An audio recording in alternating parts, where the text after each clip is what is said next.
There's a very specific, incredibly toxic psychological trap that almost everyone falls into when they first start taking their finances seriously. It goes like this. You are completely broke, stressed out, and living paycheck to paycheck, and you tell yourself, if I could just save $10,000, I will finally be able to breathe. I'll finally be happy.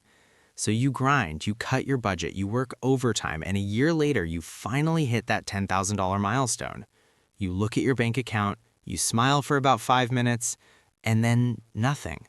You feel exactly the same. The stress comes creeping right back in.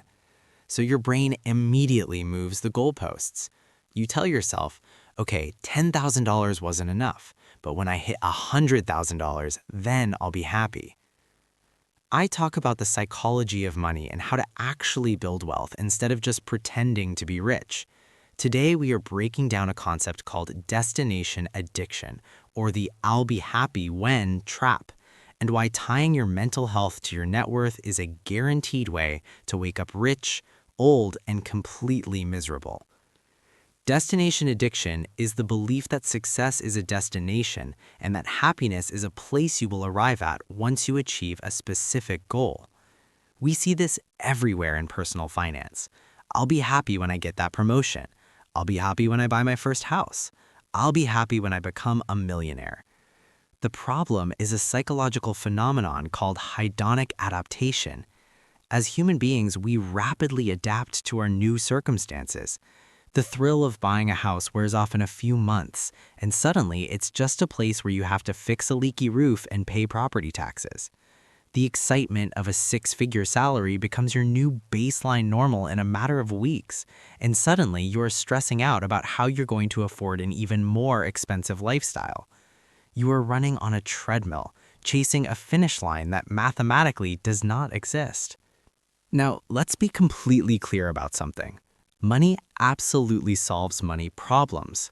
When you are stuck in survival mode, wondering how you're going to pay rent or put food on the table, money dramatically increases your happiness because it removes daily terror.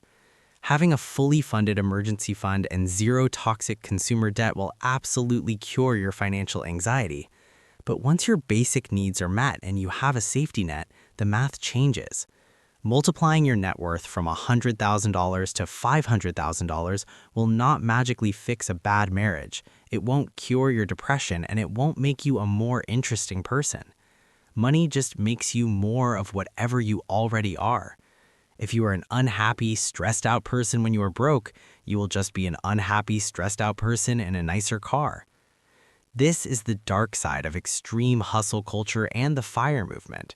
You see people in their 20s and 30s working 80 hours a week, completely isolating themselves from their friends, refusing to spend a single dollar on a vacation or a nice dinner because they are obsessed with hitting a spreadsheet number by age 40. They trade the best, healthiest decades of their physical lives for a number on a screen. And the tragedy is, when they finally hit that retire early number, they completely crash.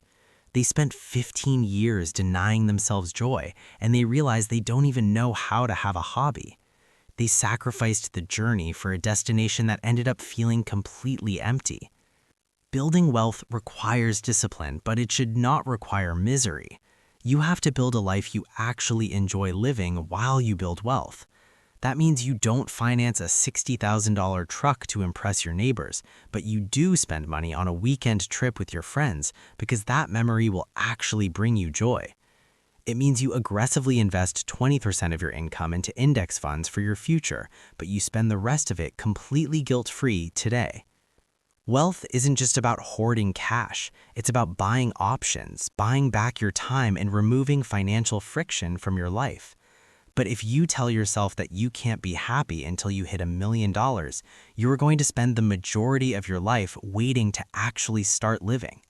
Stop moving the goalposts, appreciate the security you are building today, and realize that the climb is the only part of the process that actually matters. If you want to keep learning the real, unglamorous mechanics of building wealth and keeping your money, make sure to hit that subscribe button. Thanks for watching.